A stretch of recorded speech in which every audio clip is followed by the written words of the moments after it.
ASPICE will undergo an iteration starting from the end of 2023, and has already been upgraded to version 4.0. What are the differences between the upgrade and the previous version, and what impact does it have on our work? Let's take a look at the ASPICE 3.1 version first. The biggest difference in this upgrade is the core development engineering, which has expanded from system engineering, software engineering to hardware engineering. In the 3.1 version, our traceability was from a system requirement to system architecture, and also to software requirements, with a hierarchical decomposition. However, in version 4.0, our diagram is like this, with the biggest change being the addition of hardware engineering, which includes hardware requirements, hardware design, and corresponding hardware testing. Obviously, with this addition, our system requirements traceability no longer stops at software requirements, but also extends to hardware requirements. Our system architecture design no longer stops at software architecture design, but also extends to hardware architecture design, etc. Mapping space is also quickly following suit with support for ASPICE 4.0, and now supports ASPICE 4.0 processes in mapping space. Now let's take a look. This is a 4.0 project, and when we open a user requirements document in a 4.0 project, the previous video introduced why this is a user requirements document and how we can easily switch its view. This video will not be explained again, and interested viewers can refer to my previous videos. We will use one of the user requirements as an example, such as now we want to know what the traceability of this requirement is. We can click the button in the pop-up window to enter the traceability view.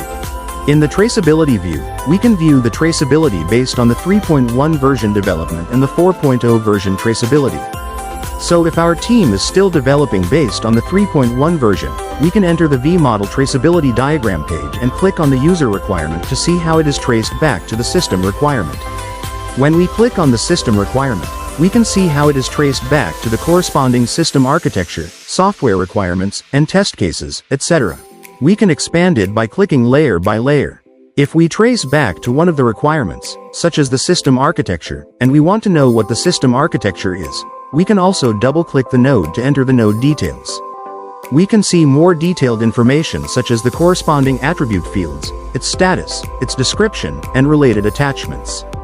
The diagram just shown is the vModel view, version 3.1. If our team transitions to version 4.0, which includes system, hardware, and software requirements development, we would need to use the wModel view. In this model view, we can see that the traceability is organized according to the ASPICE 4.0 model. So by clicking on the user requirements, we can see the system requirements. When we click on the system requirements again, the traceability is not only traced back to the system architecture and system qualification test, but also traced back to the software requirements and hardware requirements. When we click on the system architecture, it is not only traced back to the software requirements and hardware requirements, but also traced back to the software architecture and hardware design, as well as the corresponding test cases. This becomes slightly more complex, of course, but we can also view specific pages by double-clicking. In addition to looking at a traceability for a specific requirement on the above page, we may also want to know about the overall traceability construction of the entire ASPICE 4.0 project. At this time, we only need to enter the dashboard module of mapping space, in which we can see the vModel traceability view and the wModel traceability view. In the vModel view, 13.15% means that 13.15% of the system requirements of the current project are traced to the system architecture, and the remaining 87% are not traced. Click on the data to show this 87%. Then the wModel view is similar to the vModel view. We can also show the untraced data at any time. Through the explanation of this video, we can know that mapping space has done its own iterative upgrade with the rapid upgrade of ASPICE 4.0. Welcome to build the development process of the automotive industry in mapping space.